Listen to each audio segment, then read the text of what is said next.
Ngayon yung pong natutunghayan ng TIP Gym dito sa Manila, ang venue ng day number 2 ng Metro Manila Elimination sa 2015 National Collegiate Championship. Maraming salamat muli sa inyong pagtutok ngayon sa ABS-CBN Sports in Action. Ako po ang inyong lingkod, Anton Rojas, kasama si Christian Luanzon. We also have Siege Tantenko reporting for St. Clair and Janine Choi reporting for the home team TIP Engineers. Now the TIP Engineers, Christian, doing a great job of outscoring itong St. Clair sa first quarter. Ano pa yung mga ibang bagay na nagawa nila at sila ay lumamang sa dulo ng unang yugto ng ating bakbakan? Number one, they were the aggressor and they started off. The proof of that being aggressive is they were crashing the boards, completely dominated itong Saints 18-11, had 5 offensive rebounds compared to nothing for St. Clair. And if you're St. Clair, we mentioned this before the game, if you want to run, you have to rebound the basketball. That's one thing they're not doing right now. Now, one thing na sinabi sa atin ni Coach Gino, he was planning on taking advantage of the lack of a pure point guard ng TIP. Was he able to do that in the first quarter? Not really, no. Siguro dahil first quarter, it's his first game. He's trying to get a feel of his, not only from TIP, but of his players. Na-mention nga natin, lahat ito bago pa. And pag bago pa lahat ng mga players mo, tinitimpla mo pa kung sino yung mga magandang combination sa loob, Anton. Ngayon naman, balikan natin si Siege Tantenko who has this report on the Saints. Siege? Yes, Anton. Huwag kayong mahiya tumira. Yan ang payo ni Bong Managello, nag-iisang veterano ng St. Clair on their team of rookies. 5 taon na nga siya sa koponang ito at sabi niya nararamdaman niya na ang responsibilidad, ang bigat ng kanyang kailangang idala to lead by example and set the standard for the younger players. Idol rin niya si Mac Bello ng FEU at teammate naman niya sa PCBLC CJ Isip ng Mapua. So to go up against these UAAP and NCAA greats would be a dream come true before he graduates. But before that, they need to lock down this game. Coach Gino, very unhappy after the first quarter, asks for better shot selection, get back on defense faster, and hustle without fouling. Will they be able to execute? Yan ang abangan natin. Anton, Christian? Maraming salamat, Siege. Hindi nga maganda ang naging percentage ng St. Clair sa first quarter. Just 22.2%, 4 out of 18 from the field. And speaking of CJ Isip, mga kalaban ni Bongbong Managelod, si CJ Isip sa Sabado sa Batangas. And that'll be interesting kasi I was about to say, whoever advances here and in the Elite 8, as we all know, FEU being the champions in the UAP, ano kaya yung feeling yung makatapat mo yung idol mo, no? Once na they get that chance, no? And it just proves na, you know, not only in the UAP, not only in the NCA, but also in the NCBL, in the ASCO, we can get quality players. And nakikita natin to dito lang sa liga ng NCC. Ngayon naman, punta tayo sa kabilang bahagi sa TIP side with Janine Choi. Janine? Have fun, battle with pride, and be together. This is the line that Coach Putit wants his boys to remember. Coach expects the boys to play team basketball and at the same time not lose their individual talents. If the TIP engineers continue to help each other out and sacrifice for each other, then things will work out in their favor. Coming into this quarter, the gentlemen in yellow shirts were told to hustle for the loose balls. Sinabi ni Coach na dapat hindi sila matakot pumasok. They should be in constant motion and continuing to move and getting into the ball. Anton and Christian? Maraming salamat, Janine. You know, I just love the demeanor of Coach Putit de Vera. Every time he's focused on the camera, nakikita natin yung concern sa kanyang mukha. Even though his team was leading late in the game against Mapua, ganun pa rin yung kanyang itsura because he wants to make sure na makukuha nila yung panalo at hindi magre-relax ang kanyang mga manlalaro.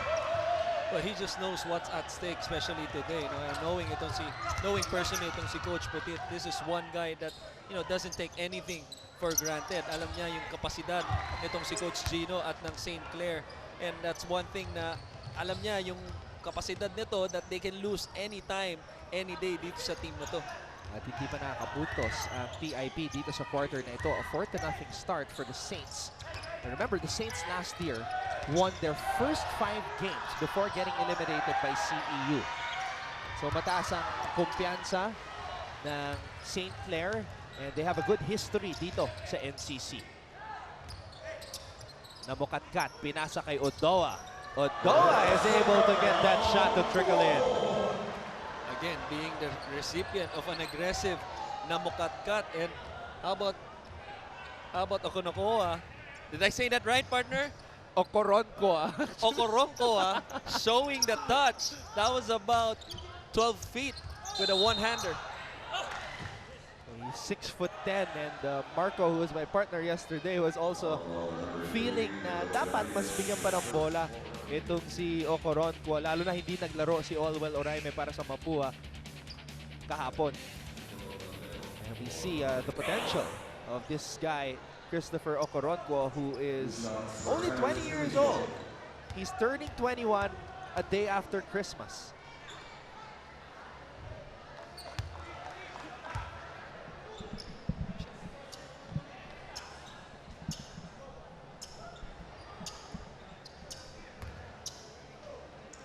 But going back to what you said on what Marco said yesterday, I'm with him on that. And every time you have a guy like him, 6'10", first of all, he's 6'10", and runs the floor, he deserves to get the ball more.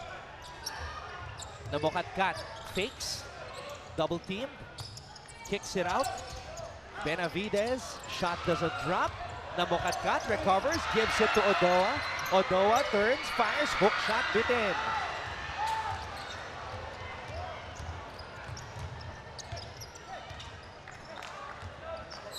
Mendoza calling out the play, using the Jonicio screen.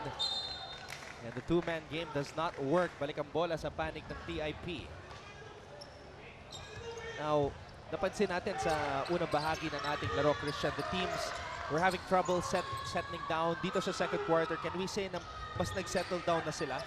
So definitely, kasi yung first quarter, they were trying to get a feel for each other, lalo na itong St. Clair, as we mentioned. 13 new guys on Coach Gino's lineup, and it'll be interesting to see how they respond, lalo na with the TV exposure today, and with this crowd, I don't think they're gonna have a problem. But that's one thing na kailangan ma-adjust talaga nila dahil yun nga, elimination game na to para sa kanila. 18-all ang ating talaan after that shot by Steve Fonge. Kapos ang tira ni Mendoza. Balik ang bola sa TIP. Namokatkat receives the pass. Umatake, able to draw foul.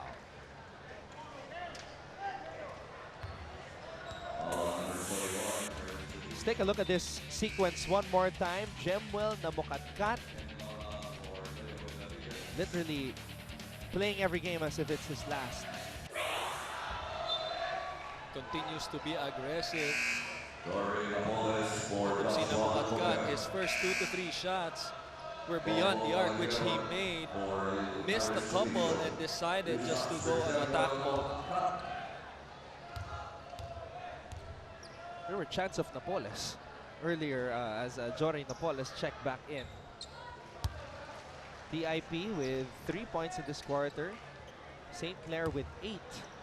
So a good start for the Saints as they try to come up with another winning streak dito sa NCC.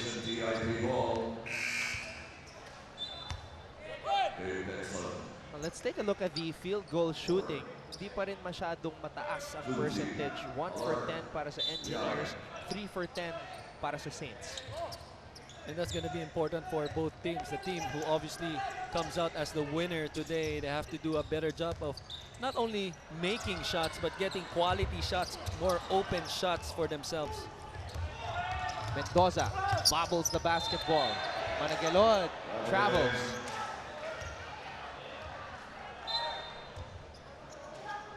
Four minutes and 58 seconds remaining here in the first half. This is day 2 of the Metro Manila eliminations. Kanina nagtagumpay ang NU kontra sa Pat Seahorses, 99-51. A lot of new players from the NU side, and that's one of the things about the NCC that we like. Nabibigyan ng pagkakataon yung mga players from Team B na makapaglaro in preparation for next season. That's a great point, Anton. And every time the UAAP or the NCAA is over, it also spells out as opportunities for younger guys. That's why you always have to be ready. If you're the type of player na, in the coach's term, medyo pusong mamon, it will take you nowhere. And if you didn't get much playing time the season before that, you just got to be ready. You got to stay in shape. Every time your number is called, you have to come out and perform. Now, a technical foul was called on Irvin Mendoza, starting point guard from St. Clair, because he felt that there shouldn't have been a foul on that last drive by Ibanez kung saan nagbanggaan si Ibanez at si Steve Fonge.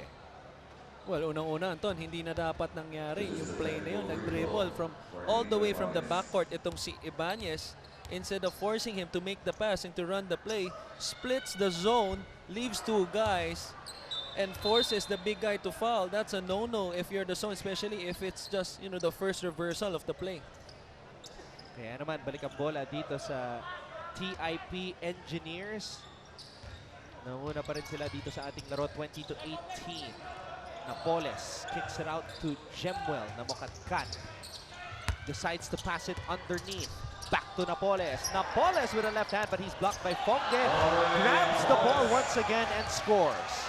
Just a good job of staying with the play. Got blocked on the first one. Got his own rebound and gets an easier putback. Jory Napoles is one player that's on the radar of Coach Gino Manansala when he was scouting itong TIP Engineers yesterday against Mapua.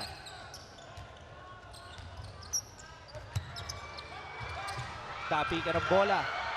And Mendoza is unable to secure it. Napoles, 3 out of 7 from the field for 6 points. Look at him not giving up on the play. Blocked by Fonge, able to recover the basketball and put it back up and in. And speaking of putting the basketball up and in, Gemwell na Mokatkat with another triple. Stepping up for the injury nitong si Medina. And right now, itong si Namokatkat really just hurting St. Clair on all angles, whether it's from the outside or the inside or just dishing out those assists. Now I want to ask you, Christian, do you agree with Coach Potit de Vera na malakris ang laro itong si Gemwell na Mokatkat? In a way, you know, because he's a smart player. He obviously has the touch. And but you know, being compared always, you know, to the great Chris Chu, who's a legend in the UAP, has got to be one of the best compliments that you can get if you're seeing Namokatkat, and he's certainly showing it today. And this whole thing about comparisons with Chris Chu, I got it from Coach Potit de Vera. He was the one who told me na siya nga yung malakris Chu dito sa NCBL. Delay of game, yun yung tawag kanina. That's why St. Clair was able to shoot some free throws. I think it would be nice, Anton, if we see Chris Chu also with that haircut, same Namokatkat, para talagang makita natin. No? I'm not sure if Chris would ever do that. Chris, if you're listening. 25-22 ang ating talaan. Texon, 5 points, 2 out of 4 from the field. It has been another tight game. TIP yesterday against Mapua. Palitan ng kalamangan, palitan ng mga runs. Same thing is happening here in this matchup against St. Clair. Well, if you're Coach Gino, again, you want to take the crowd out of this by neutralizing etong opensa ng TIP, which they did just right now. Alam naman natin yung kapasidad nangyari kahapon, 22 points in the fourth quarter for TIP. If I'm Coach Gino, I'm telling my boys right now, if we can get a blowout in their own home court as soon as the third quarter or maybe early in the fourth, that will be a big advantage for them. Nakita naman natin kung gaano kaingay ang TIP crowd, especially in the fourth quarter. And you're right, St. Clair should be careful about that. They should try to take the crowd out of the game as early as possible. Scramble for the loose ball. It will stay with the home team, TIP. And Coach Potit de Vera calls a timeout. 25-22 ang ating talaan with 2 minutes and 51 seconds to go here in the first half. Inyo pong napapanood ang aming live and exclusive ABS-CBN sports coverage ng 2015 National Collegiate Championship. And TIP students behind us are looking at our monitors, Christian, and they see this very pretty young lady, and grabe yung reaction nila. They're looking for her in the crowd right now. It is a jam-packed crowd supporting, of course, the home team in bright yellow, the PIP Engineers. 14 seconds on the shot clock for the Engineers. Napoles. It's a clear out for him. But he gives it up to Ibanez with 6 on the shot clock. Ibanez turns, fires. That was a Giovanni Halalon type of a hook shot right there, spinning and shooting it with one hand. That's a tough shot to make, pero pag nakikita na si Halalong gawin yun, makes it look easy. Fonge somehow able to get that shot to fall. That ball was deflected by the 6'10" Odoa. I'd like to see that again. Oh, this was... There we go. Na-deflected. Pumasok pa rin somehow. Just continuing to be active. Etong si Fonge picking up where he left off nung first quarter. And Fonge is able to complete the 3-point play. Taplan na naman ang ating bakbakan. This is the first deadlock, actually, of the game.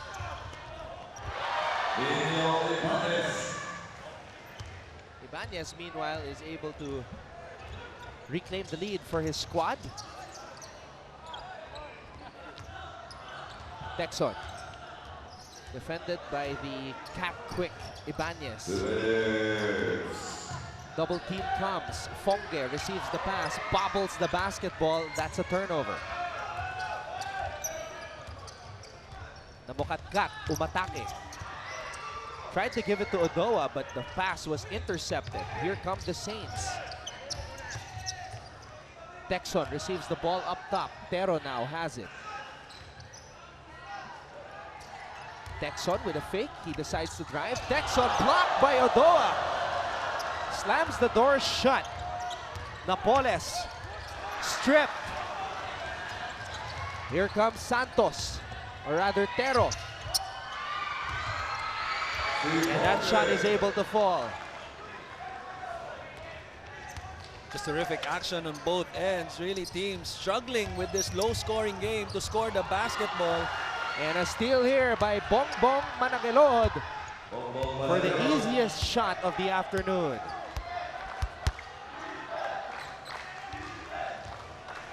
SCC is now on top, 29-27. Namukatkat. Couldn't find some space to post up his defender. Ibanez challenging the defense. Napoles turns, fires, nothing but net on that shot by Jore Napoles. And just a terrific job by showing the basketball with that up fake and turning, making really a tough shot to make. Nice shot by Napoles. At buhay na po. And PIP students, as the Engineers have tied the game up once again. We are winding down the first half, and the Engineers come up with a steal. But a counter steal by Texon. And Fonge will just hold on to the basketball as we are back to square one at the end of the first half of play. It'll be interesting, lalo na itong second half with the crowd just getting into it. The last 30 seconds, just unable to capitalize on the last possession, itong Engineers. So umangat na ang scoring para sa parehong koponan. SCC, after scoring just 10 points in the first quarter, scoring 19 in the second. Halftime stats, analysis, and more when we return. This is the Metro Manila eliminations of the 2015 National Collegiate Championship.